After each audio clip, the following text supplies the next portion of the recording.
तो यहाँ आज सम्मिलित है। मैं इसलिए खड़गपुर से सीधा आया हूँ।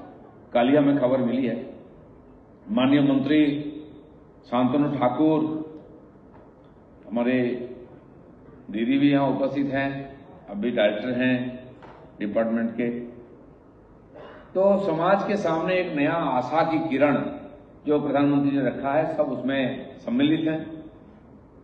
जहां भी जाते हैं हम, प्रदेश चाहे गुजरात से लेकर के गुवाहाटी और वहां से लेके तावांग तक अरुणाचल प्रदेश का, और ऊपर से कश्मीर से लेकर के कार निकोबर तक, हर जगह विकास का नया रूप हमको देखने को मिलता है। देश का हर व्यक्ति, जिनको लग रहा था कि ऐसा ही चलेगा, लेकिन 10 साल में उसका भी जो धारणा है वो भी बदल गया है। आसमान से लेकर जमीन तक, 5G से लेकर के जमीन के नीचे और ट्यूबवेल तक, और जमीन के ऊपर तो दिख ही रहा है जहां जहां हो सकता है। बंगाल में जो बड़ी बड़ी योजनाएं पारित हो गई, कई हाईवे हो गया है। अब नॉर्थ बंगाल जाएंगे तो सिलीगुड़ी उतरने के बाद देखेंगे बड़ा बड़ा फ्लाईओवर और 4 लेन, 6 लेन, 8 लेन तक हाईवे बन रहा है। उधर नॉर्थ ईस्ट आसाम की तरफ, सिक्किम, नेपाल, हर तरफ हाईवे बना है। पिछले 5-7 साल में पूरा बागडोगरा से लेकर के पूरा आसाम और कुछ बिहार, अलीपुरद्वार तक पूरा वहां का सिनेरियो बदल गया है। वहां से भी वंदे भारत ट्रेन गुवाहाटी तक चल रही है। आज 5 वंदे भारत ट्रेन बंगाल को जोड़ रहा है, आसपास प्रदेश से, उड़ीसा से, झारखंड से, बिहार से, असम से। एक वंदे भारत के साथ, वंदे भारत का एक अमृत भारत भी चल रहा है, मालदा से बेंगलुरु तक, जो हमारे खड़गपुर होके जा रहा है। एक बेलदा स्टेशन भी उसका स्टॉपेज हो रही है। 3rd लाइन बन रहा है रोड, हावड़ा से रांची, हावड़ा से पुरी, और इस प्रकार वंदे भारत ट्रेन एक से एक चल रहा है। जो हम कल्पना नहीं की थे वो देख रहे हैं हम लोग। एयरपोर्ट काफी साल से पेंडिंग था, बागडोगरा जो डिफेंस का एयरपोर्ट है, वहां नया और इंफ्रास्ट्रक्चर बने, टर्मिनल बने, क्योंकि इतना ओवरलोडिंग है, लगता है बस स्टैंड है। इंटरनेशनल फ्लाइट भी वहां आती है। तो अब वहां की जमीन केंद्र सरकार लेके उसका एक्सटेंशन कर रहा है। उसी प्रकार हमारे मेदिनीपुर में, खड़गपुर में जो कोलाईकोंडे एयरपोर्ट, वो भी एयरफोर्स का है, उसका भी यात्री विमान परिसेवा शुरू होने के लिए अनुमति हो गई। मुझे लगता है 1-2 साल में वहां भी हमें ये परिसेवा मिलेगा। और इसको देखने के लिए जब हम निकलते हैं, देश में तीर्थ करने वाले लोग बहुत हैं। पहले कोई पैदल जाता था, फिर बैलगाड़ी में, फिर ट्रेन से।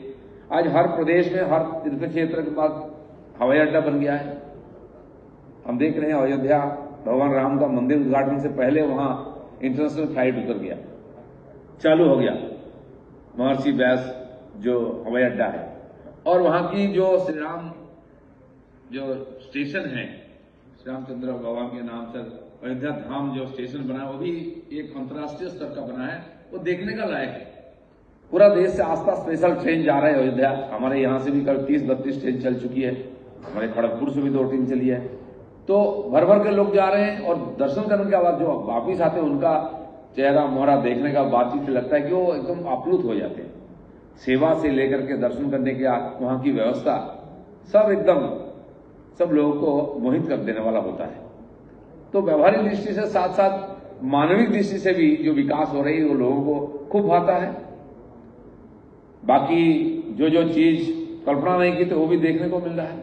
बंगाल में तो रोड वही है जो मोदी जी का पैसा से बन रहा है, वही ठीक है। बाकी रोड तो दिखता ही नहीं है। जब थोड़ा सा हाईवे से दाहिने बाएं जाते हैं तो पता चलता है कि राय सड़क में हम आ गए हैं। नेशनल हाईवे छोड़ने से आपको पता चल जाएगा कि आप छोड़ दिए मोदी का रोड, दूसरे रोड में आ गए। तो इसीलिए बाकी जो सरकार को करना चाहिए था, मदद करने के लिए लोगों को जो सेवा देना चाहिए था, वो नहीं हो पा रहा है। केंद्र सरकार को पर लोगों का भरोसा है। तो आज सड़क का जो उद्घाटन हो रही है और शिलान्यास, इसमें हम सम्मिलित हुए हैं। माननीय गडकरी जी जो हमारे सड़क मंत्री है, किसी भी पार्टी के कोई भी नेता, मंत्री, एमएलए, एमपी उनके पास जाए, कोई भी काम लेके, कभी ना नहीं करते हैं। हो जाएगा पहले ही बोलते हैं, फिर बोलते हैं काम बताओ। मैंने गया था, हमारे यहाँ मेदिनीपुर खड़गपुर के बीच में जो कंसावती रिवर है, उसमें एक ब्रिज है, 50 साल पुराना हो गया। हम तो जानते हैं माजराट ब्रिज 40 साल में टूट गया, वो अभी भी चल रहा है, रिपेयरिंग होता है हर साल, ब्रिटिश के जमाने में। तो मैं उसके लिए गया उनके पास कि ये बनाना, बोले हो जाएगा। फिर उन्होंने सर्वे करके मुझे बताया 3 महीने के बाद, देखिए रोड तो हमारा है लेकिन ब्रिज स्टेट गवर्नमेंट का है। जब तक उनका अनुमति नहीं होगा हम नहीं बना सकते। आप बोलिए चिट्ठी लिखने के लिए। मैं विधानसभा में जाके पीडब्ल्यूडी मिनिस्टर को मिला, दूसरा मिनिस्टर को मिला, उन्होंने नोट करके बोले हम कर देंगे। 1 साल 2 साल नहीं किया। मैंने चीफ इंजीनियर को मिल करके दिल्ली से बात करके और 304 करोड़ का उसमें हो गया है और उसका टेंडर भी प्रोसेस में है। 2 ब्रिज शीलावती कंसावती दोनों ब्रिज बन रही है। तो ये हम सोचते थे देखेंगे चेष्टा करें हो जाएगा, लेकिन हो जाता है। वहां मुझे लगता है कि एक और बड़ा प्रोजेक्ट हमारे मेदिनीपुर में पड़ा हुआ है बकाया, नारायणगढ़ में, जो हाईवे का ऊपर रनवे बना है। 60 मीटर चौड़ा रोड जहां फाइटर जेट उतर सकता है, विमान उतर सकता है। जैसे हमने वहां देखा है उत्तर प्रदेश में एक्सप्रेस वे में माननीय राजनाथ सिंह जी उतरे, माननीय प्रधानमंत्री जी उतरे, और ऐसे कई जगह में देश में 7 जगह कम से कम हाईवे में बन रहा है रनवे। ये अभिनव है। पता नहीं कितने देश में है लेकिन हमारे देश में हमको देखने को मिल रहा है। ये आंखों के सामने। उसका बगल में हेलीपैड भी बना। अब वो काम आएगा, चुनाव आ रहे, नेता लोग आएंगे, वहां उतरेंगे और वो हाईवे इतना बड़ा है, वहां एक बड़ा मीटिंग हो सकता है। इतना बड़ा बड़ा काम हो रहा है। और रेल का भी 3rd लाइन बन रहा है। इसलिए रेल नया रेल, ये जो अमृत भारत ट्रेन चल रहा है, हमारे यहाँ का लाखों लड़के जो काम करते हैं पश्चिम भारत में, महाराष्ट्र, कर्नाटक, गुजरात, आंध्र प्रदेश से लेकर दिल्ली, उत्तर प्रदेश तक, उनको जाने में 2 दिन लगता है। आज उनके लिए जो नया ट्रेन चालू हुआ है अमृत भारत ट्रेन, उसमें समय कम लगता है लेकिन टिकट का कीमत वही है, पुराने जो भाड़ा है उतना ही है। जो इस प्रकार लेबर क्लास का काम करते हैं, यहां से 40-50 लाख लोग बंगाल के बाहर काम करते हैं, उनको आने जाने के लिए ट्रेन की कमी होती है। तो उनको भी सुपरफास्ट ट्रेन मिल रहा है, बल्कि उससे भी ज्यादा गति से आएगा। जो कभी 30 घंटा में आता तो 22-24 घंटा में आ जाएगा घर। किराया लेकिन पुराना ही रहेगा। और जिनको पूरी जाना है वंदे भारत में जाएंगे, नया अनुभव आएगा, भगवान का भी दर्शन हो जाएगा और वंदे भारत के भी दर्शन हो जाएगा। अब जो जाके आता है एक बार के बोलता है कि चढ़ना चाहिए। बच्चे भी बोल रहे हैं पापा एक बार वंदे भारत चढ़ाइए। तो हाईवे गड्ढा रहता है, लोग मजे में बोलते थे गड्ढा में सड़क है, सड़क में गड्ढा है, पता नहीं चलता है। आज कब यहां से दुर्गापुर आसनसोल पहुंच जाते हैं, कब खड़गपुर पहुंच जाते हैं, पता ही नहीं चलता। बात करते गप करते करते पहुंच जाते हैं। अब नॉर्थ साउथ पिछले साल 25,000 करोड़ का जो बजट रखा है केंद्र सरकार ने कोलकाता से सिलीगुड़ी तक, वो भी प्रोसेस में है, लगभग बन चुकी है। इसमें भी उसका थोड़ा भागाशाही उद्घाटन है, तो वो भी देखने का लायक है। मैं तो 8-10 साल से गाड़ी से जाता हूं नॉर्थ में, बहुत भयंकर स्थिति था। पूरा कोई जाएगा, यहां से मालदा जाना मतलब चिंता होती थी, वहां से रायगंज, फिर रायगंज से फिर सिलीगुड़ी, फिर आगे से। लेकिन आप नॉर्थ बंगाल जाइए, एक से एक रोड है। मैं कई बार जाता हूं 1 घंटा में पहुंच गया। अलीपुर द्वार, जलपाईगुड़ी, भाई कहां आए, क्योंकि वो सब बदल गया है चेहरा मोहरा, ना दुकान है, घर है, ऐसा हाईवे कब निकल जाता है आपको पता नहीं चलता। 3-3 घंटा लगता था सिलीगुड़ी, 4 घंटा लगता था जाने में, कुछ बिहार और न्यू अलीपुर द्वार। लेकिन आज 1.5-2 घंटा में कब पहुंच जाते हैं पता नहीं चलता है। ये है मोदी जी का नया भारत, न्यू इंडिया। यह हमारा आंखों के सामने है, जो हमको भी नहीं सोचा था। देश की इंफ्रास्ट्रक्चर जैसी बन रही है, जिससे हमारी अर्थनीति बूम पर है। दुनिया का सबसे गतिशील अर्थनीति है। चाइना से लेकर बाकी जितना बड़ा देश है उनको पीछे हम छोड़ दिए हैं। और इसके चलते ये जो लाखों करोड़ रुपए इन्वेस्ट हो रहा है, इससे करोड़ों लोगों की रोजगार हो रही है। लेबर से लेकर इंजीनियर, आर्किटेक्ट, सबको काम मिल रहा है। हम देख रहे हैं दिन रात कैसा रोड का बगल में काम चल रहा है। तो उसके साथ देश की जो सांस्कृतिक धरोहर है उसको भी जगाया जा रहा है। राम मंदिर से लेकर के महाकालेश्वर से लेकर काशी विश्वनाथ का पूरा जीर्णोद्धार हो गया।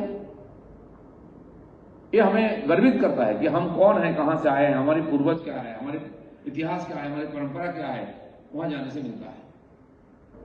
जो लोग आज गाड़ी से घूमना चाहते हैं, आप घूमिए, अयोध्या जाइए, काशी विश्वनाथ जाइए, गाड़ी निकालिए और गया होके बाबाधाम होकर के काशी विश्वनाथ वृंदावन से लेकर के घूमते हुए इलाहाबाद तक जाके पुण्य स्नान करके वापिस आइए गाड़ी में। अब कहीं भी जाइए, हाईवे से 2 दिन, 5 दिन, 7 दिन का टूर बनाइए, रहने की व्यवस्था और आने जाने की सारी प्रकार की व्यवस्था है, कहीं कोई परेशानी नहीं है। हम लोगों ने पिछले साल गया, यहां से रात को चला कुंभ मेला, जाके सुबह पहुंचा इलाहाबाद, डुबकी लगाया, फिर शाम को आया, काशी विश्वनाथ दर्शन किया, वहां खाना खाया, रात को आया, सुबह पहुंच गया बर्धमान। आज आंखों के सामने है। हम एक बार यहां बाबाधाम दर्शन करने गए, आसनसोल में से थे, 11:30 बजे गाड़ी से निकले, 4:30 बजे गया पहुंचा, पूजा किया, 5:30 बजे वहां से लौट के सुबह पहुंच गए घर, आसनसोल फिर से आए दुर्गापुर। यहाँ जो बिजी है उनके लिए भी, और हवाई अड्डा तो हर प्रदेश में नहीं, हर जिला में बन रही है। उसी प्रकार एम्स से लेकर मेडिकल कॉलेज, हमारे यहाँ हर जिला में मेडिकल कॉलेज है, हर प्रदेश में एम्स है, 2-2 एम्स बन रहा है एक प्रदेश में, जो 10 साल पहले कोई कल्पना नहीं किया। उसी प्रकार नर्सिंग कॉलेज से लेकर के जो जो आधुनिक सुविधा चाहिए वो सब मिल रहा है। माननीय प्रधानमंत्री ने पिछले सप्ताह एम्स का उद्घाटन किया कल्याणी का। सबसे अच्छे डॉक्टर, सबसे अच्छा ट्रीटमेंट और सबसे कम पैसा में। ये सामान्य जनता के कल्पना के बाहर था, लेकिन आज वो हमको देखने को मिल रही है। मुझे लगता है कि इसका सुविधा हमें लेना चाहिए, और प्रधानमंत्री ने देश को आगे बढ़ाने के लिए जो स्लोगान दिया है, सबका साथ सबका विकास, ये हम आंखों के सामने देख रहे हैं। जो गरीब जनता 70-75 साल के बाद भी उनको पता नहीं चलता कि वो आजाद देश में है कि गुलाम देश में है। आज उसका घर के सामने खाली सड़क नहीं है, पानी नहीं मिल रही है, बिजली नहीं मिल रही, घर में गैस है, 4 साल से फ्री में राशन मिल रहा है उसको घर में बैठे बैठे। जो गरीब किसान खेती करने से उसके पास पैसा नहीं होता था, बीज खरीदने के लिए, खाद खरीदने के लिए, पानी डालने के लिए। हमारे यहाँ देखते हैं आलू चाषी, इस बार बारिश हुआ तो पहला का जो बीज वो खत्म हो गया, लेकिन प्रधानमंत्री उनको भी 6,000 रुपया उनका बैंक में देके रखा है, जरूरत पड़ने से वो अपने इच्छा से खेती करेगा, कोई चिंता नहीं है। तो गरीब किसान से लेकर के महिलाओं की चिंता करना और उनको सम्मान के साथ, महिला दिवस के दिन सुबह ही खबर मिला कि हर सिलेंडर में 100 रुपया कम हो गया। ये प्रधानमंत्री ने तोहफा दिया महिलाओं को। 500 रुपया की लाइन में खड़ा होना नहीं पड़ता है, घर में बैठे बैठे बैंक में पैसा आ जाता है। ये नया भारत है। तो ये जो वातावरण बना है, लोगों में जो विश्वास आया है, ये पहली बार हो रही है। मुझे लगता है कि इसीलिए देश के 140 करोड़ लोग जो देश को आगे बढ़ाने के लिए अपना सर्वोच्च जो दान होना चाहिए कर रहे हैं। रेल के दफ्तर में, मैं खड़गपुर में रहता हूं, आए दिन प्रोग्राम होता है, बातचीत होती है, एम्प्लॉय भी आ रहे हैं। पिछले 1 साल में 10 लाख से ज्यादा लोगों को रोजगार मेला के माध्यम से अपॉइंटमेंट लेटर दिया गया। उसमें खड़गपुर में एक हमारी सेंटर थी, हर महीना प्रोग्राम होता था, 200-250 लोगों को हम लोग बांटते थे। IIT का प्रोफेसर से लेकर के, पोस्ट ऑफिस का पोस्ट मास्टर से लेकर के, और सामान्य रेल के कर्मचारी, सब लोगों को नौकरी बांटा जाता था। बंगाल में भी, कोलकाता में, सिलीगुड़ी में, यहाँ 3-4 जगह होता था। हम लोग रहे वहां बस, पूरा देश में होता था। और एग्जाम के माध्यम से ये सारा अपॉइंटमेंट हुआ। कहीं कोई धांधली, क्वेश्चन लीक की बात, कंप्लेन नहीं आई है, ये भी देखने का लायक है। और हर एक व्यक्ति जो काम में लगता है, उनको लगता है मुझे देना चाहिए। काम डबल हो गया, इतना नया ट्रेन, इतना सब हो गया, लेकिन देखिए स्मूथली सब चल रहा है, सब काम। क्योंकि सारे लोगों के अंदर एक नया जज्बा है कि नया भारत गढ़ने में मेरा भी कोई योगदान हो, कि हम और हमारे अगली पीढ़ी ये जो नई भारत है उसका नागरिक बनके सिर उठा करके, सीना तान करके जिए। विदेश में जाएंगे तो हमें शर्मिंदा न होना पड़े कि हमारा ट्रेन तो ऐसा नहीं गंदा है। रेलवे स्टेशन जाना मतलब चिंता होता था, इतनी गंदगी होती थी, टूटा फूटा प्लेटफॉर्म होता, बैठने के लिए जगह नहीं होता था, पानी आ गया तो ऊपर से चपकता था बारिश में। आज देखिए स्टेशन घूमने का जगह हो गया, सुबह शाम को स्टेशन घूम के आते, बैठने के लिए गपशप मारने की जगह हो जाता, देखने का जगह, सेल्फी खींचने का जगह हो गया है। और ये जो 1300 से ज्यादा स्टेशन जो नया अमृत भारत स्टेशन बन रहा है, जिसका उद्घाटन माननीय प्रधानमंत्री ने किया है, 1500 से ज्यादा का उन्होंने किया, वो काम शुरू भी हो गया है सब जगह। इसके बाद तो पूरा वातावरण बदल जाएगा। रेल ने 1.5 साल जो ट्रेन बंद था कोरोना के समय, बहुत सारा स्टेशन का पूरा हुलिया ही बदल दिया। जहां प्लेटफॉर्म नहीं था प्लेटफॉर्म बनाया, जहां हॉल्ट था उसको स्टेशन बनाया। हम लोगों ने भी कई जगह उद्घाटन की, पूरा वातावरण बन गया, पानी की, बिजली की, बैठने की व्यवस्था, पंखा की, सारी की सारी व्यवस्था किया है। आज हमें भारतीय होने में गर्व होता है कि हमारा रेलवे स्टेशन, हमारे ट्रेन दुनिया के किसी भी देश से पीछे नहीं है। अच्छा है ये बन रहा है। और हमारे इस देश के यही लोग जो चंद्रयान बना रहे हैं, जिन्होंने वैक्सीन बनाया, उन्होंने वंदे भारत ट्रेन, अमृत भारत ट्रेन और इस प्रकार हाईवे बना रहे हैं, कि हमारे लिए बहुत खुशी की बात है। इस प्रकार एक उत्साह का वातावरण देश में बना हमारे प्रधानमंत्री के चलते। उनकी बातचीत, उनकी व्यवहार, उनकी काम करने का तरीका, उनका परिश्रम, ये सबको मोहित करता है, प्रभावित करता है। इसलिए जो राजनीतिक रूप से विरोधी है वो भी उनका प्रशंसा करते हैं। ऐसा होना चाहिए, संयोग है, सौभाग्य कि इस प्रकार नेता के नेतृत्व में हम काम कर रहे हैं और देश को बदलते हुए देख रहे हैं। यहाँ उपस्थित हैं जो हमारे कर्मचारी, आप सभी को मेरे तरफ से अभिनंदन, धन्यवाद। इस प्रकार अच्छा कार्यक्रम का आयोजन किए, सबको बुलाया, हम लोगों को भाग लेने के लिए मौका दिए हैं और इस आयोजन में, इस विकास में हम सबका योगदान देना चाहिए कि हम नया भारत देखना चाहे, विकसित भारत देखना चाहिए। जो प्रधानमंत्री ने 2047 को टारगेट रखे हैं और 2030 के अंदर सारी प्राइमरी रिक्वायरमेंट्स सामान्य नागरिक को मिल जाना चाहिए, इस प्रकार से काम हो रही है। इसमें सबका योगदान आह्वान करते हुए सबको धन्यवाद। भारत माता की जय।